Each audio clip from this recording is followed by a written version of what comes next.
So here's my mobile reloading setup. I haven't done a whole lot of videos on this. It's actually the first video I'm recording right now. There's some guys out here it get kind of weird recording like that. So I got all the essentials. Right now I'm just using this because I want to see how I'm gonna like this. So I got the press. It's pretty solid. I just got a ratchet strap to this box so I could always remove everything. Got the trimming, my trimmer right there. I got a AEC with the DeWalt battery for the trimmer, and then I also got my Charge Master in the back over there that I'm going to bring out here when I need it. Essentially what I'm doing, I want to bring everything that I use in my house out here. I was thinking about using a hand press, but I want to have consistency using the same press, the same trimmer, the same, deburring, chamfer, everything, and I'm going to try to anneal. I do have an annealese at home, but I figure it's still the same flame as long as I keep the same count and I get how many rotations and everything it takes for me counting seconds at home. Then I can use that here. I'll apply it out here on the field. Got the primers, the bullets. This is going to be a new load I'm doing.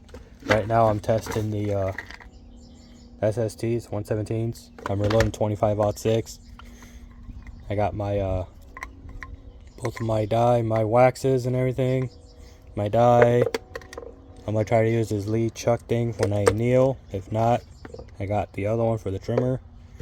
And I got this little comparator case on eBay because I want to test that too. Make sure I get the same ogive. There's a little slot for that right there. So, I mean, like I said, I already did some testing.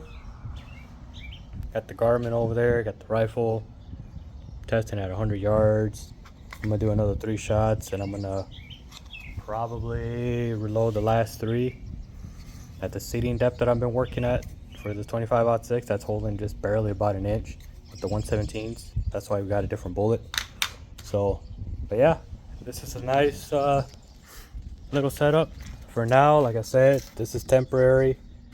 I don't know if I did not know if I was gonna like this, and then I was gonna get an inline fabricating quick detach mount so I can just hook it up, take it off, simple. But I didn't know if I was gonna enjoy this as much, reloading out here, because I hate doing a load, shooting, spending an hour, going back home, loading it back up, not wanting to come back out, spending 2-3 weeks out, not coming back out, or something comes up. I want to be able to, when I have a full day of doing what I want to do, like reloading, I have everything I need. Once I work up the load in like 4 hours, whatever, shoot, do my reloading, my case prep, do as much of it as I can at home. As far as annealing, I'll anneal at home the first time and then bring it, resize, trim, everything, do 10 rounds at a time, test. These are my other cases right here that I already annealed at home using the method that I'm going to use right now. So yeah, and like I said, if I like it, I might bring this table out a little bit more, build a different one, and get the quick detach inline fabricating. So that way I have a mount at home, and I have a mount here, and I have a plate on this. Take it out, in and out, in and out, done. So, and then that way if I bring it out here more, I can probably mount this guy over here on this side. But I think I actually like it behind it. I mean, I can still reach it just fine. So, and then that gives me space right here for a little table. But that should be. Let me get some reloading, and I'll do small little videos of the process I'm gonna do out here and everything. Then I'll do some more testings and stuff. But that's all it is. All right, so I just fired the brass that I prepped at home, doing some test loads. I want to do one last test with the 117s. I want to do a 10 shot round string without stopping to see, to confirm it, and then zero it for that bullet completely. So like I said, all this brass right here that I have, the only prep job that I've done was I annealed it at home with the same method that I'm going to be doing out here. So first thing, we got to size it. I got my die, everything already set up, bump to 2000s, 2.5 to 3, right around in there, shoulder bump. And my seating die is already set up for the overall length that I want. So, like I said, the same process I would do at home is what I'm going to be doing out here, because I want to keep it consistent all the way around. And I'll wipe them off. Oh, that's the one thing I forgot. I forgot to get a rag, but I'll find something. I got my little show case thing right there. And I was gonna order a different case holder deal, reloading tray, that you can write the load and all that stuff, but those right there are plentiful. They're all over. Every time I see them out here, the people throw them away, I use them. So why spend 20-30 bucks when I can use those? So, but yeah, I'll do one more case, and I'll show you the next step that I do. You know, everybody has their own method of reloading, and these cases have not been cleaned. I didn't tumble them because I figured, you know what, I'm gonna be out here. Where am I gonna be sitting a tumbler at and getting it tumbled? I mean, 1, 2, maybe 3 firings ain't gonna kill nothing. Ain't gonna hurt anything about, you know, your accuracy or anything like that. And if I wanted to test that later on, then I'll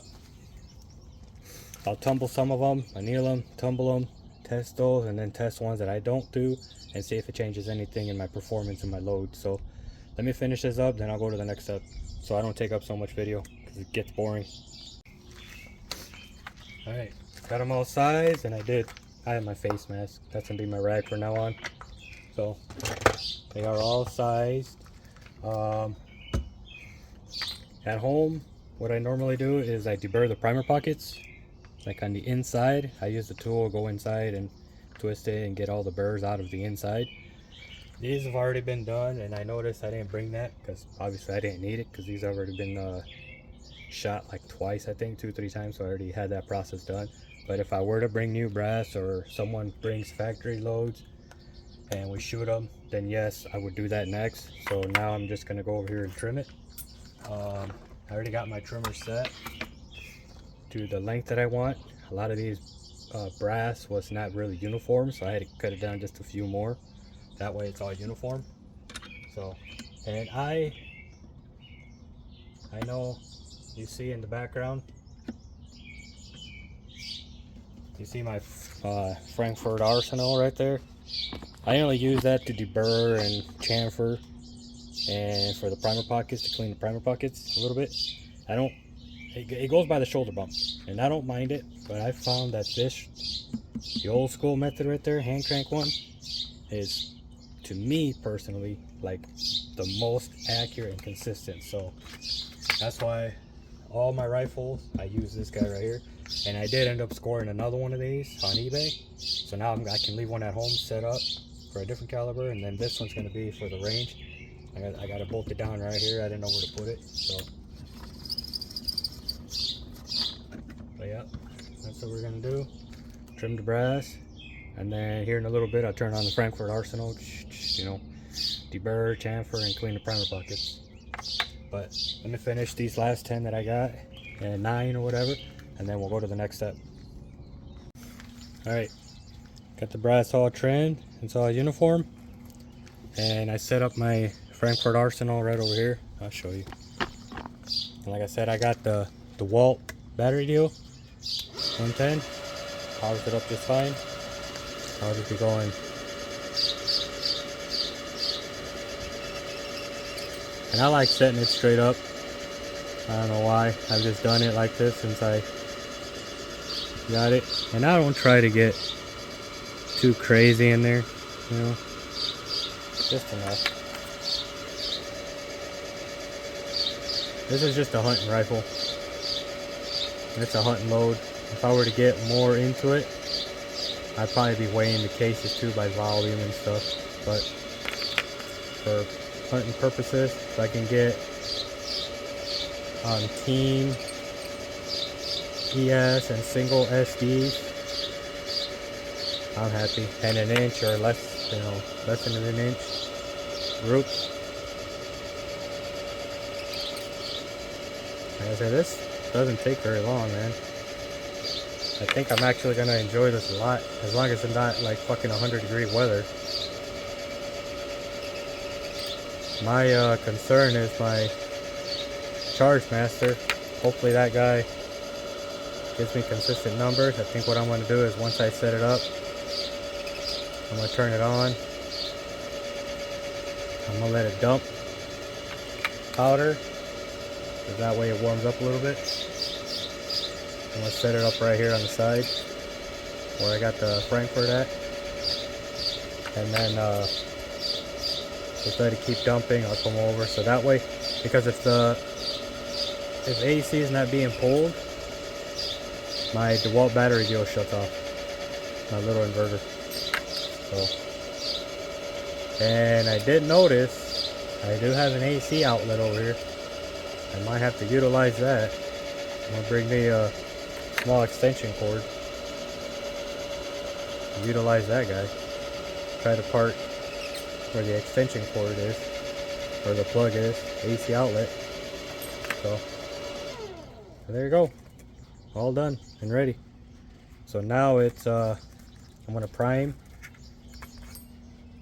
and normally on my other calibers like 6.5, 223 and all that stuff, I do expand I use an expander mandrel, but this is my buddy's rifle, his dad's, and obviously I need more tools to be able to reload it how I do, but not my caliber. I'm not gonna spend a whole lot, you know, if I'm not gonna reload it for myself a lot.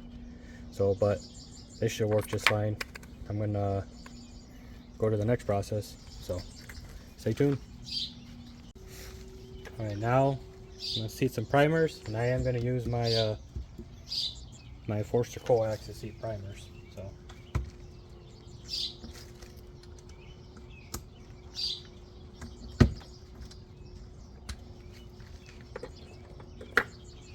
pretty simple. For seating primers, I do have a hand press or a hand priming tool, an RCBS one, but the less stuff I have to bring out here, man, for me, the better. That way I don't forget, and then the, you know, constant bringing it out, putting it back, and that's why I think once I decide this is what I want to do, I am gonna don't drop primers. No.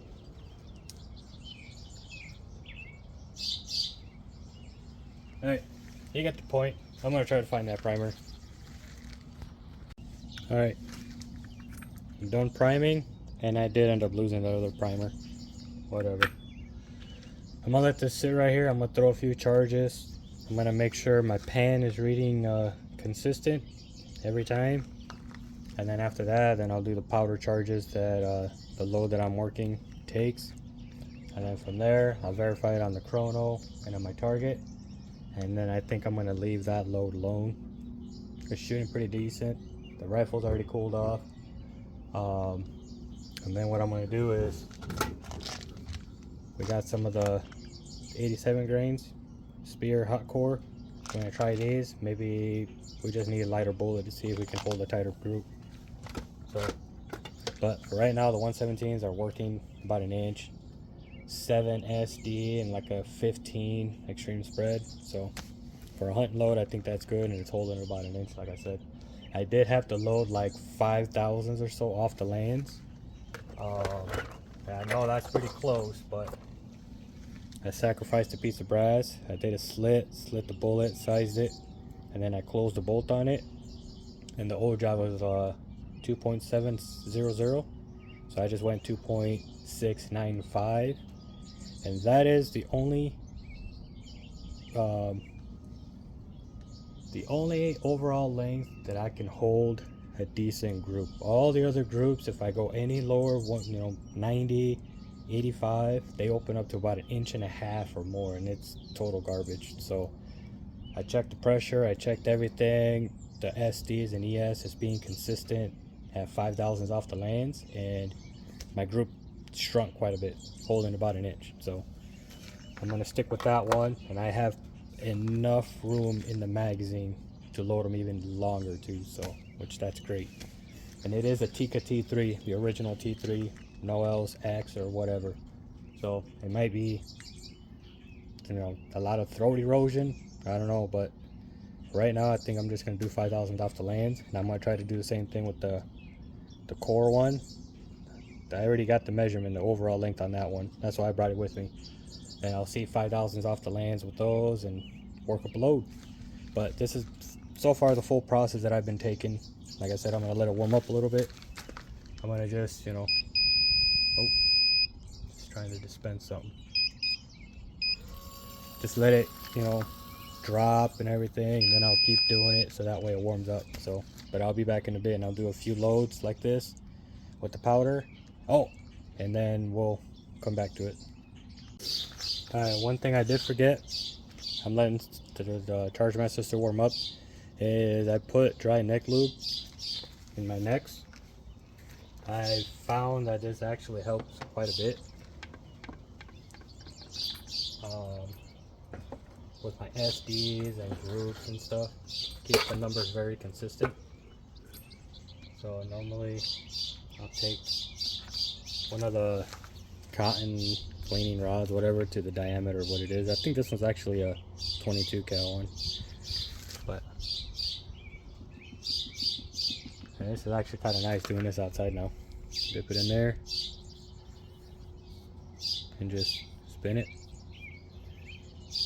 That way I get a nice little film inside of it. So I'll do that with all the cases, and this doesn't affect the powder or nothing if it gets in there. They don't do nothing. I also do this with my expander mandrel. I'll dip the cases in there and do it. That's the process that I take, but since I don't have the expander mandrel for this caliber, which maybe I should just get all calibers, but I never thought I'd be reloading 25-06. I'll do that. I also tried this other different stuff. It's like a wet one, I forgot the name of it. I got it out here, and I've been using that.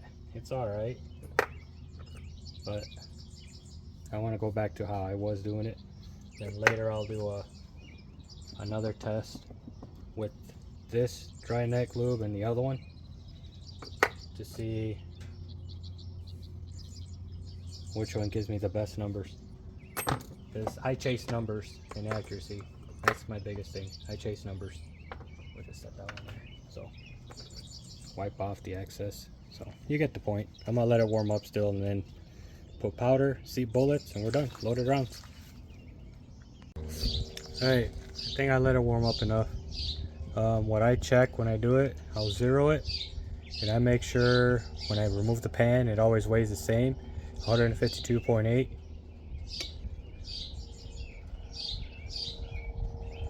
152.8 to make sure it didn't shift. And normally I'll trickle it too, but I think just for right now I want to test it right off the Chargemaster without trickling. Obviously I want to make sure it stays within, I want it to be the exact charge. Normally I'll trickle it to the kernel, but let's just do it like this. See what we can achieve at 152.8. So my load of H4350 for this is 46.8.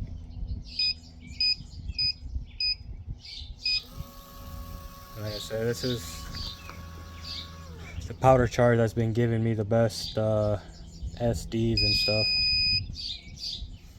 So that's one. It is getting kind of windy now, so hopefully it didn't change anything. 152.8. Then I use my Lyman funnel. One thing that I am noticing though, I'm gonna have to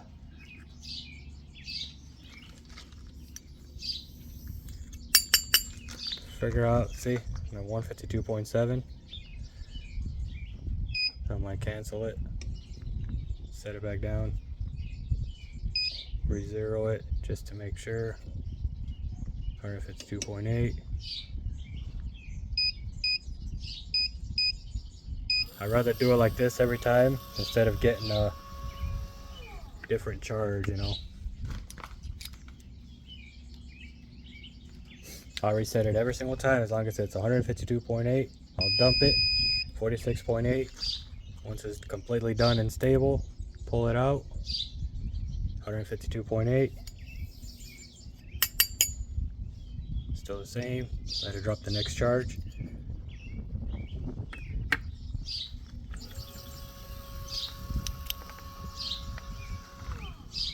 I think I'm actually gonna, that was pretty fucking quick. Make sure it didn't overthrow. It's trying 46.6, 46.7, so yeah, the wind got to it. So tap it a little bit.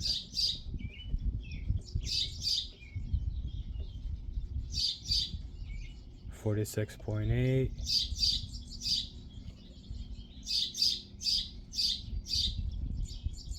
152.8. I think that's the one thing that I'm gonna be fighting, the powder charges. So let me finish these 10s up and then I'll get to the bullet seating.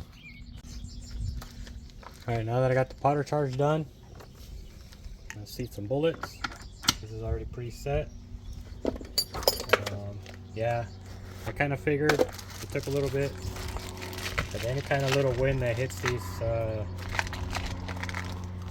powder dispensers, it has you all over the place.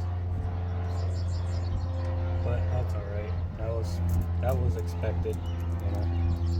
Not much I can do about that. I'm gonna try to see if I can. I'm gonna try to see if I can make more room back there and get it away from the wind.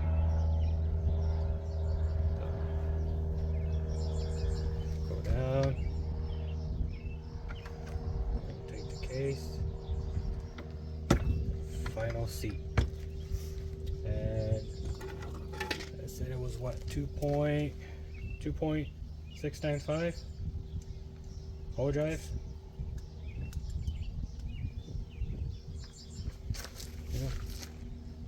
2.695, and it's very, very, very consistent, which I like. So, do the next one, and after that, I'll and these are all Lee dies. I'm sure you already know the Lee 3-set pace setter or whatever. And I don't particularly crimp my rounds anymore, but someone else might, and everybody will chime in and saying you should, yada yada. You got a good neck tension, it shouldn't be needed.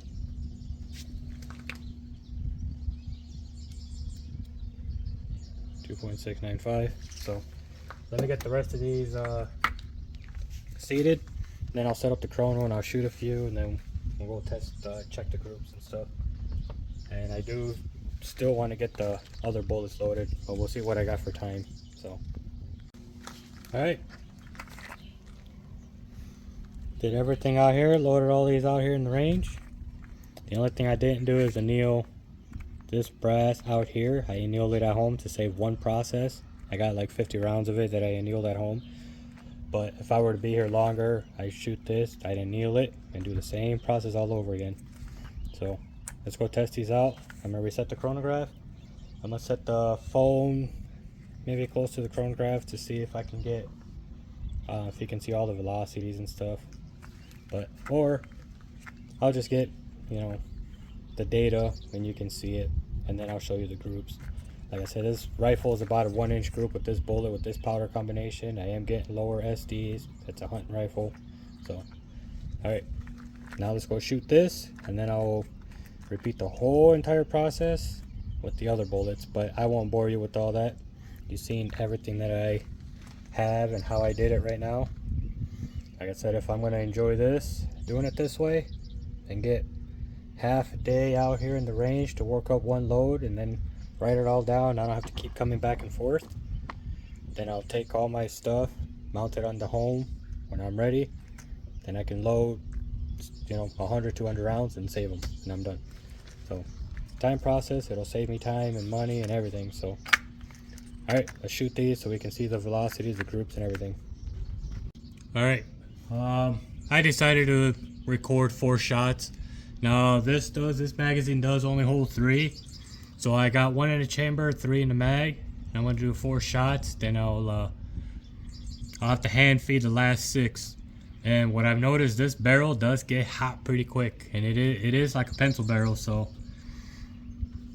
my first shot is always a little bit lower than my other ones, but hopefully with the whole range setup that I got going, it's pretty consistent. I'm sure at home I'd be even more consistent because I ain't got no wind, no heat, no humidity, none of that shit. So alright, let's get these shots going and see what I can print on paper. I'm gonna get a new green dot. It's gonna be the top second row down, green dot, first one on the left. I'll show you what I mean when I get down there. Hopefully I can do my part.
Let me just, I'm not trying to break my cheek weld.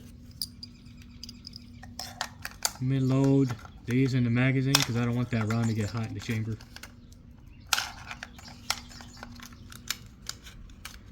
Loaded 3 more.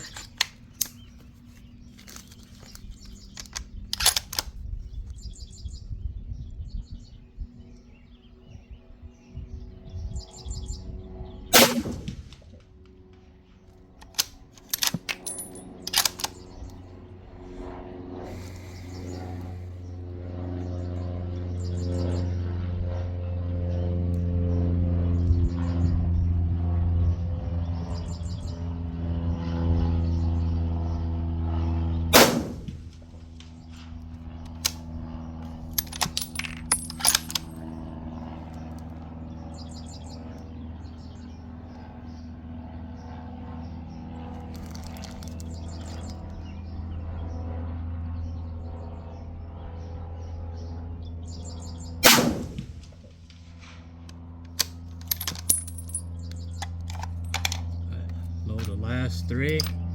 This barrel's gotta be hot. I've only done 3-shot groups doing the development, so.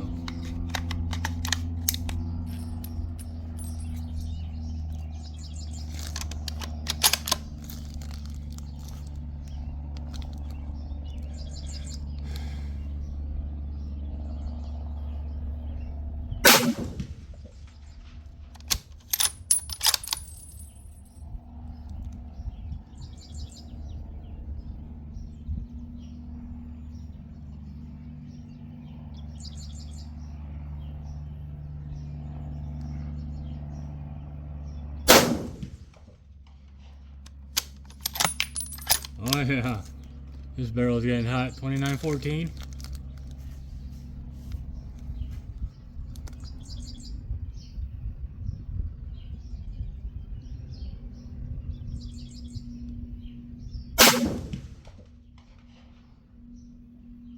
Yep. That probably threw off my SDs and stuff. Alright. Oh, that is hot.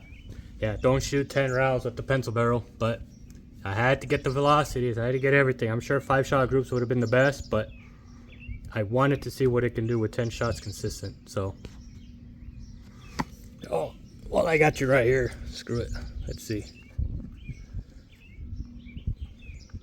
We'll end the session.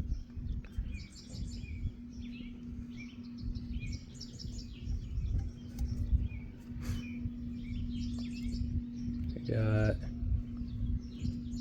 oh shit. Alright, let's move you over here. It's kind of hard.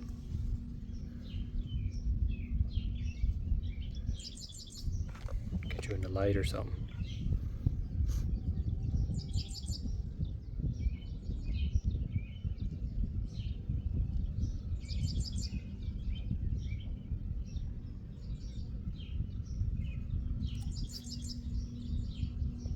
Standard deviation of 8. Extreme spread of 28. But 10 shots. Those last 2-3 shots, man, they were very hot. Like 15-20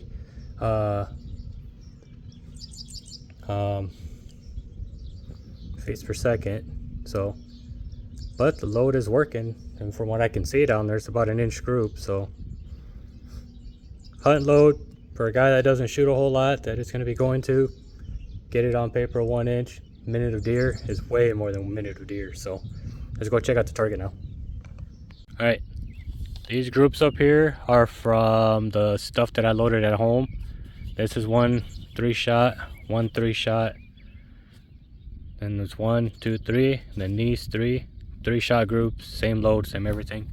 These are the ones that you watch me shoot watch me reload at the bench. As you can tell, the barrel is getting hot. You got 5 there, 5 there, and I mean, this is a 223 case. This rifle is like the Tikka. Maybe it doesn't like to stabilize the 117s very well. That's why we got the 87s. But this is the 117s, 25-06. Like I said, a minute of deer for what it's going to be used for. So it's not too bad, I guess. The cores that I'm going to be doing, I'm going to be testing them out here on the pink targets. That's why I don't get it mixed up. So let's go over there. I'm going to load those, and I'm not going to take it to the whole process. I might just end the video of my range setup, how I got it going, how it's working. You watch me load 10 rounds and shot them. Got the pretty ugly ass group. These groups, they irritate me. My groups at 300 are 0.80 with my 6.5. So knowing I can do that and I'm getting this here, kind of irritating, but it is what it is, you know, with what I got. So let's go do some more testing with my range setup. All right, so I've been loading my the 87 grainers. I haven't been recording just because, you know, save time and all the boring stuff. You guys already got an idea of what I do, and it's about the thunderstorm. But the main reason why I want to do this, what I'm doing right now, is because of this. Look at this. I worked up a load, or you know what I thought. I did the O-Drive. I need to write down my case overall length with the O-Drive. I only did 5,000s off the max, off the lands. It seems the rifle, that Tikka, does not like any jump on the bullet. So the closer the better is what I'm understanding with this 25-06. But I did 54 grains, and I was using the 87 grain Speer hollow point as a data reference with H4350. It's saying 54.5. So I went 54 grains because I'm really close to the lands. Like I said, the main reason I want to do this is because I'll show you here in a bit. With 54 grains, I was averaging 39.80 or something like that. But I did 2 loads of this already.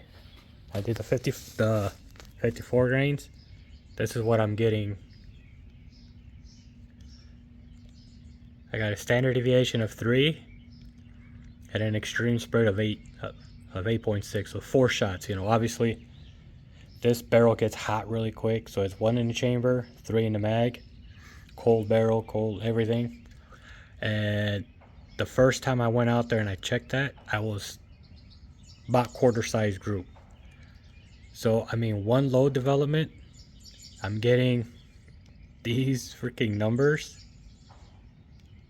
Standard deviation of 3 and extreme spread of 8 with the new bullet, new load, new everything.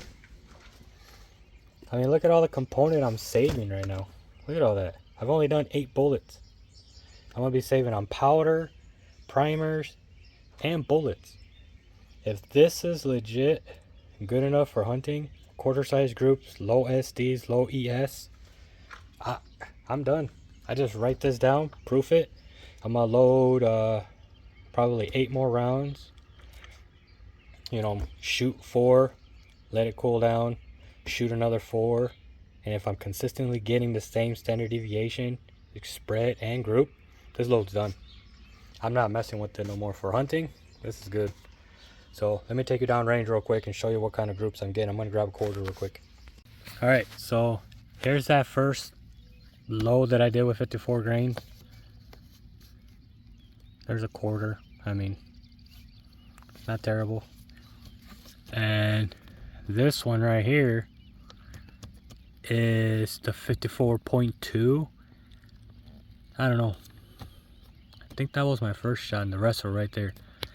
Maybe I'll load 4 more of these and shoot them right here. 54.2, 54, or 54, 54.2. This one's another load of 54, like that one. Now I know damn well like this is my shooting. It's either, yeah, it's 2 here and 2 there. I know for a fact this is my shooting, because how can I put 2 here and I can put 2 there?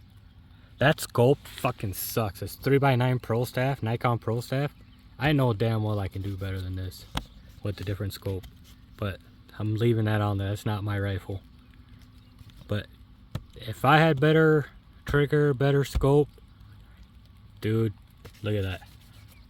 With the numbers I'm getting on the chrono, 2 shots here, 2 shots there, I'm taking it. And it's starting to rain, so I'm gonna shoot 1 more.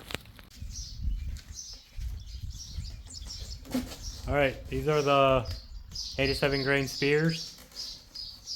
I got rained on, but I tested 2 more loads. They're consistent, velocity, everything. I do know, like I said before, this barrel heats up way too damn fast. So I loaded up 4 more. The only thing I'm gonna do right now is just get my dope out to 350. I use my Streklock Pro and this Nikon Pro Staff 3x9.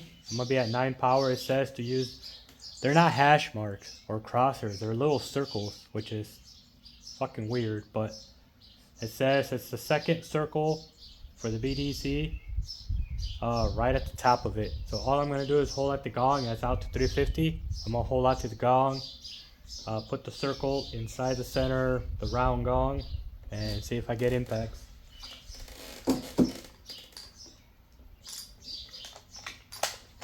The barrel has been completely cooled. I took my time. I got this makeshift barrel cooler. I might end up buying a different one, a better one or something, but I got you facing at the chronograph so that way you can see every shot. You'll see there's a trend with this rifle that the first shot is a few feet per second slower, then right away it goes up like 10 feet per second or so, from what I've noticed anyways.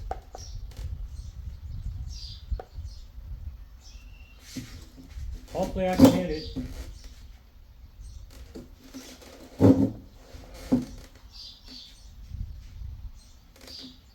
And this was all reloaded here too. That was a hit.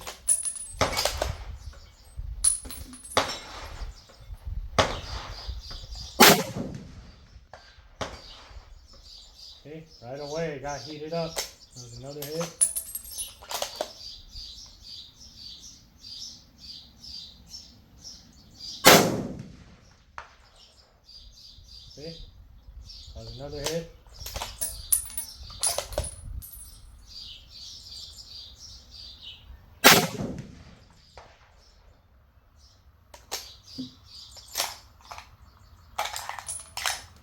we're done.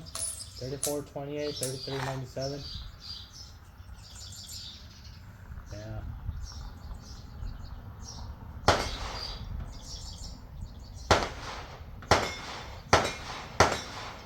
Extreme spread of 30, standard deviation of 11. Yeah, this barrel's getting too hot. The weather, it's like probably 80, 90 degrees out here now. So I'm gonna call it good. Yeah, see the barrel got hot real quick. So I know when I first did this load, the barrel was completely cool and the temperature was like in the 70s, 80s, because it was right away in the morning. But now it's probably like 85, almost 90 degrees, and it's getting humid. Yeah, I went up a little bit on speed, so, but the load will work out to 350. All right, well, that concludes this range session. First time trying this out, and definitely gonna have to set this guy somewhere farther back. Maybe do it in the back seat or something, because when the wind blows, that's when my scale starts acting up. But as long as there's no wind, this thing drops just fine. This guy worked perfect. Trimming right here. With this down, worked out great. I don't have that little thing that holds the ram in. I took that little pin off, so that way I can just take it on and off. But see, here's all my reloading stuff. That's what I'm saying. I kind of want like a Milwaukee pack-out bag or box, so I can put everything in it. So I can put that guy in the bottom, put my Protain to anneal, put my inverter battery. Oh, I got to get my chronograph. But yeah, I mean, I think it worked out great. I saved a bunch of components and bullets and stuff because I worked up a load real fast for the spears, the hunt load. So that concludes this little range session. Next, I'm going to try the 6.5 and bring that stuff out here and real dial in my 95 grain VMAX for coyotes. So, alrighty. Alright, so 87 grains. Spitzers, the spears. Ignore this. When it rained, one of the primers got wet, so I got a hang fire and it hit over here. That's why I waited till it stopped raining and started recording more. This is not, because I do 4 shots, remember, 1 in the chamber, 3 in the mag. But that's the quick load that I worked up while being out here. There's a quarter. And a flyer. Obviously, that barrel, man, that barrel heats up way too damn fast. But 100 yards. Again, ignore that one. That was the hang fire shit because the fucking primer got wet. But that's what I just a little bit ago I was shooting up to 350. My BDC was on point, so. And my SDs, as soon as the barrel gets hot, my SDs shoot up, you know, obviously because it goes up by like 10-15 feet per second. But cold barrel, 4 shots right away, 70 degrees, 80 degrees, beautiful. It's, you know, similar to this guy right here, and then the other one that I did here, 2 shots here, 2 shots there. But the barrel was really cold. It got hot really quick. I think this one was 3410, something like that. So it's consistent. This right here is better than those 10 shots for the 117 grain. So all right, we're good.